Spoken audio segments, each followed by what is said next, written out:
Hello, everybody. Welcome to our weekly Sleep Better Clinic.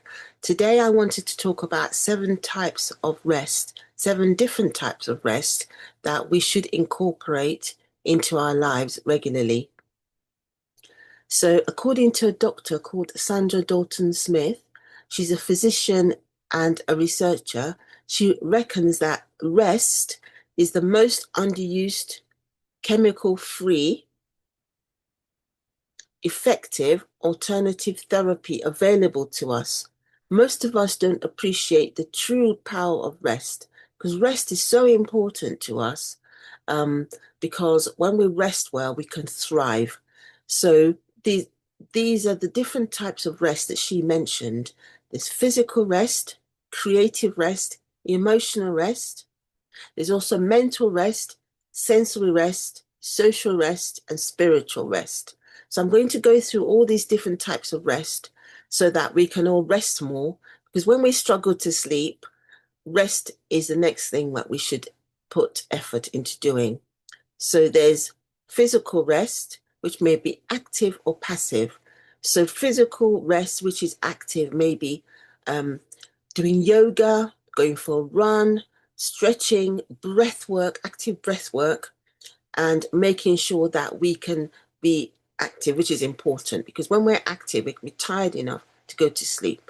There's also passive physical rest. Passive physical rest is wonderful because it includes watching a film, taking a quiet nap, going somewhere that we can just reflex and relax, being passive, not doing very much. So that's important. That's physical rest. Next thing is creative rest. Creative rest is wonderful because we appreciate beauty, we appreciate color, we appreciate different forms that brings us joy in nature, and we can appreciate new growth, and we can go to the top of the local hill and look at the view and notice some awesome, amazing sights. We can listen to our favorite calming music, and we can also do things that bring us enjoyment, ideally for 25 minutes in order to get into a different flow. So this is wonderful to be able to do something creative and mindful so we can concentrate on that and forget our bills, or problems, etc. The next thing is emotional rest. Emotional rest is very important because we can make sure that we are in the atmosphere to be genuinely ourselves. We can offload to a friend. We can arrange therapy sessions. We can let go of our emotions in a controlled way. We can write down our emotions. We can recognize our emotions and be able to go to things that we know that replenish our emotional resources. That's emotional rest. Another type of rest is mental rest. It's very important because we can deal with active mind, we can deal with brain overload, we can write down our thoughts, we can brain dump our thoughts onto paper, onto our phone, we can put things into perspective by doing those things.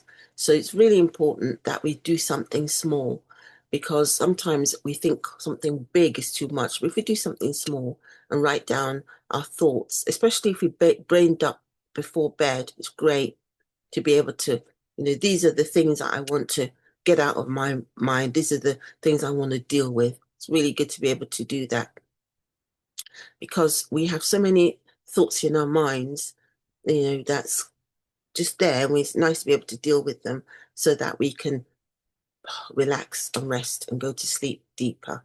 The next type of rest is mental rest. Mental rest is excellent, which amazing that we can deal with that and make sure that we can do something.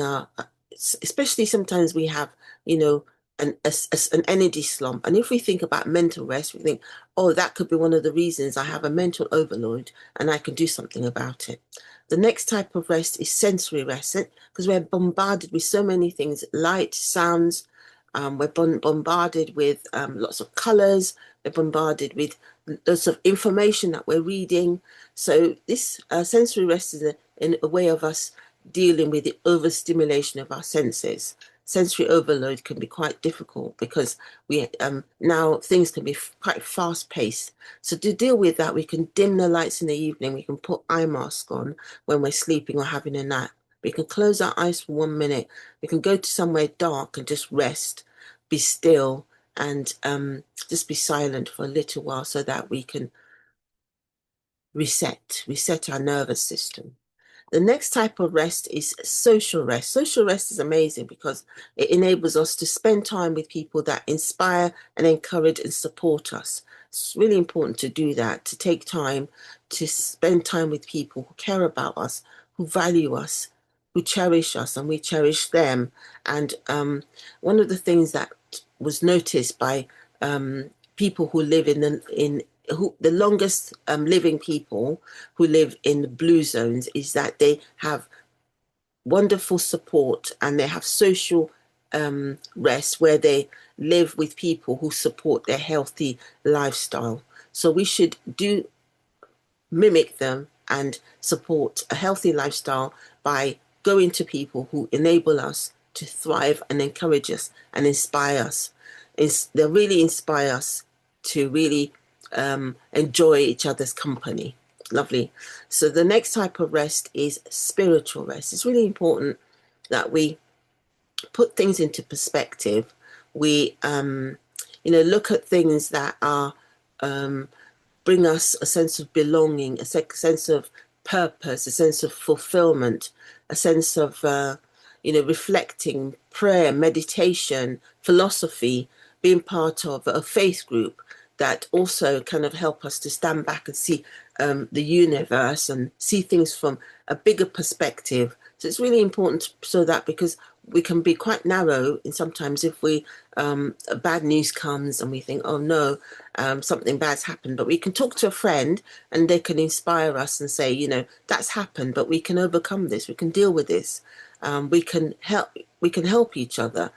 So those are the amazing different types of rest, and a lot of people didn't know that don't know that we have 7 different types of rest, which is really important to get a nice perspective and balance. And when we're struggling to sleep, we can go and do physical rest. We can do some creative rest and listen to music. We can have talk to a friend, emotion and express our emotions.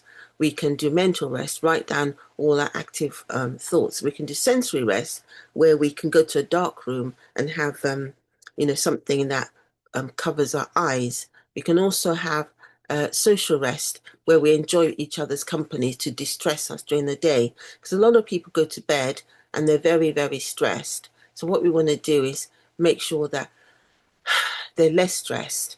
And by social rest, you're less stressed, you've enjoyed company, and you can, remember the good times and bring that into bed with you so that you're less stressed and I'm less stressed. We're all less stressed in that way. And also spiritual rest is amazing because we can see things from a better perspective, and we can remember that we belong to communities that can support each other. So I hope you've enjoyed listening to this talk about 7 different holistic aspects of rest.